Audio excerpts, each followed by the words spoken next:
Bonjour et bienvenue dans cet épisode des mots qui tuent. Je suis Amélie Laurier, rédactrice web et storyteller. Je suis une messagère d'identité, c'est-à-dire que j'aide les entrepreneurs du web à trouver les mots justes pour communiquer sur leur personnalité et leurs valeurs. Les mots qui tuent dont on parle ici, ce sont les mots qui tuent ta com en fait. Ce sont des expressions surfaites, des mots plats qui manquent de puissance, voire des non-sens absolus. Bref, tout un tas de choses dont tu n'as pas besoin dans tes contenus et que tu peux rayer de ton vocabulaire sans culpabiliser.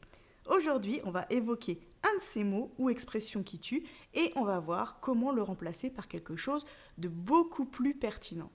Dans cet épisode, on s'attaque à l'adjectif petit et évidemment petite, sa déclinaison féminine.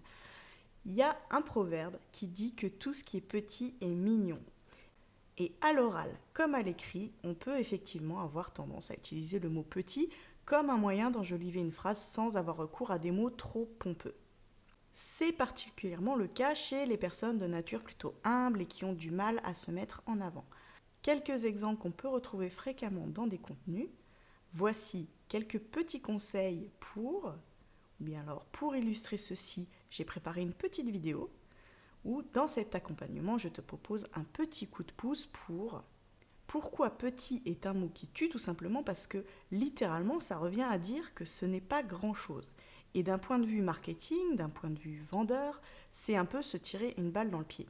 Que tu vendes des prestations ou pas, si tu as décidé de communiquer pour te promouvoir, tu as osé te lancer, tu as surmonté les doutes, tu as carrément mérité de donner à tes idées, à tes valeurs, les mots justes pour les présenter.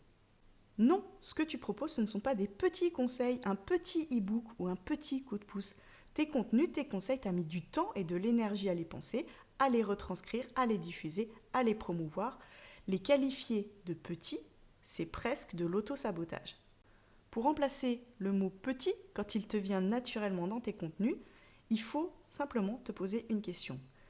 Je dis petit, ok, mais qu'est-ce que je veux vraiment dire ?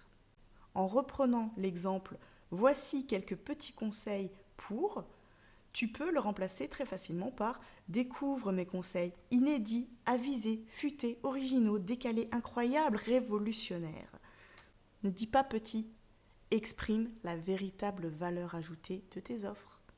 Toi aussi, fais le test. Si utiliser le mot petit fait partie de tes tics de langage, prends l'habitude de te poser la question « Qu'est-ce que je veux vraiment dire ?» et ose donner un sens beaucoup plus grandiose à tes mots. J'espère que mon conseil du jour t'aura permis d'éradiquer un mot qui tue dans tes contenus.